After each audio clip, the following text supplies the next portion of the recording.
Bonjour les amis, que la grâce et la paix de notre Seigneur Jésus-Christ, l'amour de Dieu le Père Tout-Puissant et la communion du Saint-Esprit soient toujours avec vous.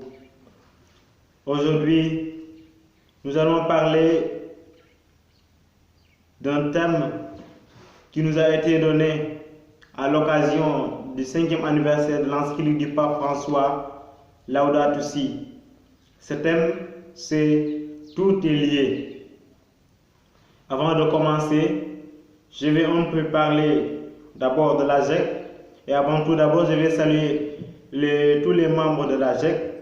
Je salue mes frères zécistes de la fédération et de tous les zécistes du monde entier. Notre plan d'action de cette année porte sur d'une part l'éthique et d'autre part sur l'éco-citoyenneté. Donc, avant tout d'abord, je vais vous lire le premier paragraphe de la préambule.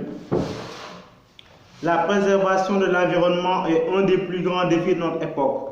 En effet, la situation environnementale pose problème au point que tout le monde s'y intéresse du fait de ses manifestations et de ses innombrables répercussions.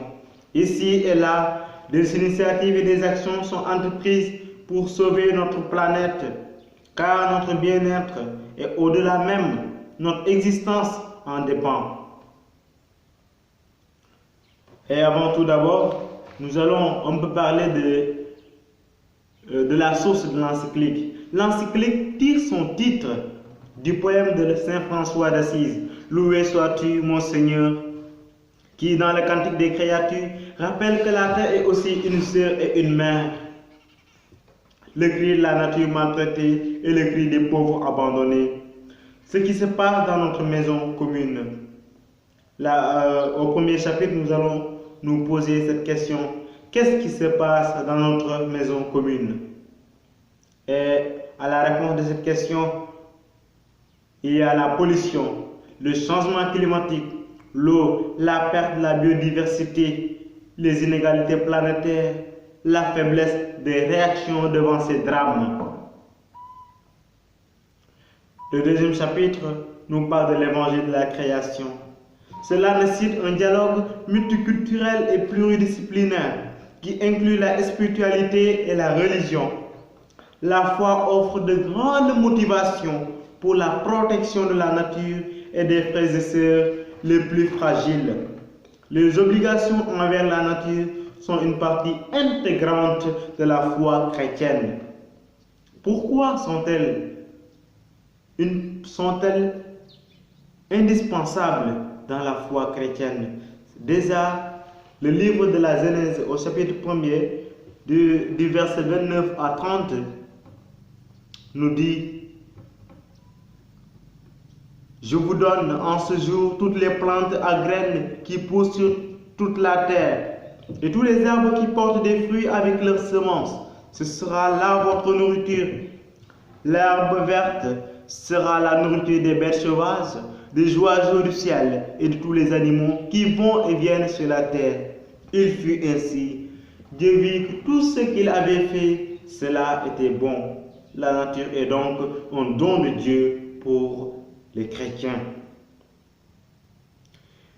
Au troisième chapitre, on nous parle de la racine humaine de la crise écologique.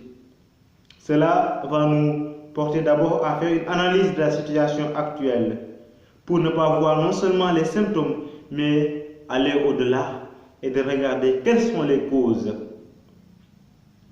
Et sur ce, nous aurons la science humaine et la philosophie à nos côtés pour nous aider. En quatrième position, l'écologie intégrale. Le point central de la proposition de l'encyclique est l'écologie intégrale comme un nouveau paradigme de la justice, une écologie qui incorpore la place spécifique de l'être humain dans ce monde et ses relations avec la réalité qui l'entoure. En effet, nous ne devons pas prendre cette nature comme séparée de nous ou comme un simple cadre de vie, nous dit le pape à la page 139. Cette vérité se trouve gravée dans beaucoup de domaines, en économie, en politique, dans différentes cultures, en particulier les plus menacées. Et même dans chaque instant de notre vie quotidienne, la nature réagit. L'oxygène vient de la nature. Rendons grâce à Dieu. Cela est un don merveilleux. Il existe un lien inséparable entre les questions environnementales et les questions sociales et les questions humaines. L'environnement, l'homme, la société. D'où l'importance du thème « Tout est lié ». L'homme ne peut pas survivre sans la nature. La nature ne peut pas survenir sans qu'on prenne soin d'elle. La société ne peut pas survenir sans la nature. Donc les amis, l'importance de ce thème, tout est lié, trouve sa place là. Donc, nous devons chercher des solutions intégrales qui prennent en compte les interactions des systèmes naturels entre eux et avec les systèmes sociaux. C'est pourquoi le pape dit, il n'y a pas de crise séparée, l'une environnementale et l'autre sociale, mais une seule et complexe crise socio-environnementale. Au cinquième chapitre, nous avons les lignes d'orientation et d'action.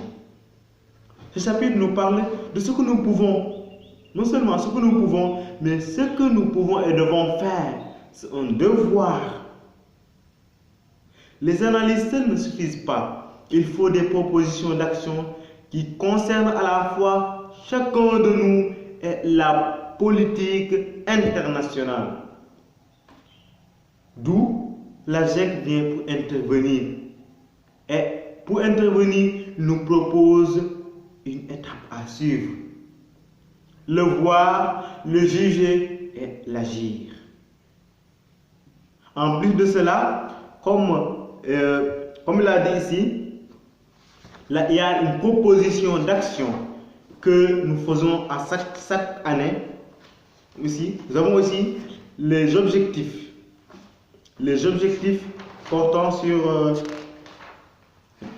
les objectifs. Susciter une prise de conscience des jeunes sur la dégradation de l'environnement et de ses conséquences. Et il ne se limite pas là, la GIEC. Il va nous offrir des activités à faire. Sorties écologiques, projection de films, création de clubs environnementaux, conférences, panels, randonnées pédestres. Tout cela pour nous aider à pouvoir prendre soin de notre nature, qui est un don de Dieu. Nous devons contribuer à la promotion d'une conscience éco-citoyenne chez les jeunes.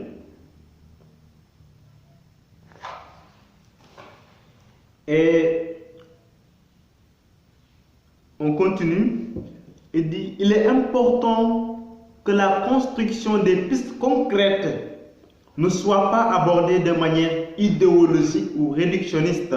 C'est pourquoi le dialogue reste indispensable. Ce mot dialogue, dans le 5e chapitre, apparemment, il vient dans toutes les sections.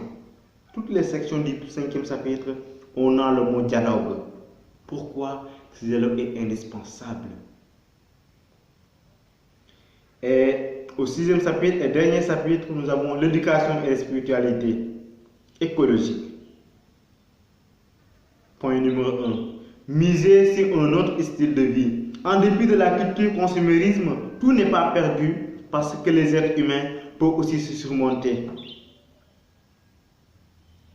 Le changement des modes de vie et des choix de consommation ouvre de grandes possibilités. Quand nous sommes capables de dépasser l'individualisme, un autre style de vie peut réellement se développer et un changement important devient possible dans la société. En deuxième position, l'éducation pour l'alliance entre l'humanité et l'environnement. On procède à une éducation pour l'alliance entre l'humanité et l'environnement. En troisième position, nous avons la conversion écologique, la motivation pour changer notre nature pour subvenir de la foi et de la spiritualité chrétienne. Car, comme dans notre foi, on considère cette nature comme un don de Dieu, une créature de Dieu. Et comme Dieu nous dit, il faut qu'on l'aime. Aimer cette créature en le considérant même comme une sœur et une mère.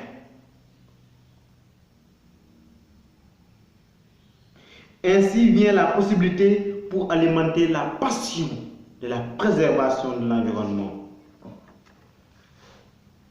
Sachant que le changement climatique individuel n'est pas suffisant.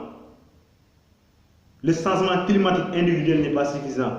Ça veut dire quoi? Que à moi seul, je ne peux pas me dire que bon, je me lave tous les jours, je m'occupe de moi-même. Alors que là où je marche, c'est trop sale. Là où je vis, c'est trop sale. L'air que je respire est trop sale et contaminé. Cela ne passe pas, mes frères. Cela ne passe pas. La nature nous est donnée. Nous devons en prendre soin. Ne nous limitons pas seulement à nous-mêmes. Ça devient même égoïsme. Je me limite à moi-même, je peux me laver, maintenant le reste, je m'en fous. Non. La nature, le bien commun. Beaucoup de gens souffrent. Beaucoup de gens n'ont pas de travail. Ils ne cherchent pas à aller vers la nature pour chercher le travail. Mais ils préfèrent vaguer, aller dans d'autres pays, chercher autre chose à faire alors qu'ils ont la nature chez eux. La nature, nous ne devons pas prendre la place de la nature. C'est une place réservée pour nous donner la vie. Donc, essayons de se mettre dans cette réalité, dans ce don merveilleux que nous donne la nature, que nous donne, du moins autant pour moi, Dieu. En quatrième position, il y a la joie et la paix, la sobriété qui est vécue de manière libre et consciente et libératrice. Tout comme le bonheur requiert de savoir limiter certains besoins qui nous abrutissent, en nous rendant ainsi disponibles aux multiples possibilités qu'offre la vie. Le bonheur, ce n'est pas d'avoir tout, mais c'est de savoir s'occuper du peu que l'on a pour vivre dans la joie. L'amour civil et politique. Une écologie intégrale est aussi faite de simples gestes quotidiens par lesquels nous rompons la logique de la violence et de l'exploitation, l'égoïsme. Tout comme il existe une dimension civique et politique de l'amour. L'amour de la société, nous dit le pape François, et l'engagement pour le bien commun sont une forme excellente de charité. Au sein de la société germe une variété d'associations qui interviennent en faveur du commun en préservant l'environnement naturel et urbain. Je vais terminer par là, frères et sœurs. Je vous salue tous. Merci pour votre présence. Merci pour votre attention. Et que le bon Dieu fasse produire des fruits. Que tous ceux qui entendront ou bien regarderont cette vidéo puissent se sentir interpellés du cri de la nature qui s'élève jusqu'à Dieu. La nature a crié vers Dieu. Oui, je souffre. Et le Seigneur vient pour nous montrer que cette nature est indispensable pour votre vie. D'autant plus le moment où nous sommes en train de vivre, nous n'aurons pas de travail. Dans les bureaux, partir dans les bureaux, travailler ailleurs. On a cette année la nature. C'est la nature qui produira des fruits. Et cette nature que nous négligeons, que nous laissons souffrir, être malade, alors qu'elle est notre mère et notre sœur. C'est là, c'est cette nature-là qui va nous allaiter cette année. Car c'est là que nous allons trouver nos produits, nos nourritures, comme l'a dit la parole de Dieu. Donc frères, je vais me limiter là et je vous remercie tous pour tout ce que vous faites déjà pour cette préservation de la nature. Et je vous exhorte encore, mes frères et sœurs, par la grâce du Saint-Esprit, essayons et faisons tout de notre possible pour conserver les biens de notre nature. Merci en tout cas, frères et sœurs, et que le Seigneur vous bénisse. Que le Seigneur vous bénisse, qu'il nous bénisse et nous donne la force de travailler, la force et la santé de faire pour pouvoir s'occuper de notre nature. Que le bon Dieu éradique cette maladie, qu'elle ôte notre côté, qu'elle ôte notre monde, notre territoire, et qu'il fasse germer dans le cœur de tout homme le désir de préserver la nature. Avec le pape François, avec la GEC, avec tous les jeunes engagés, cherchons à vaincre toute la maladie que l'on note à propos de la nature.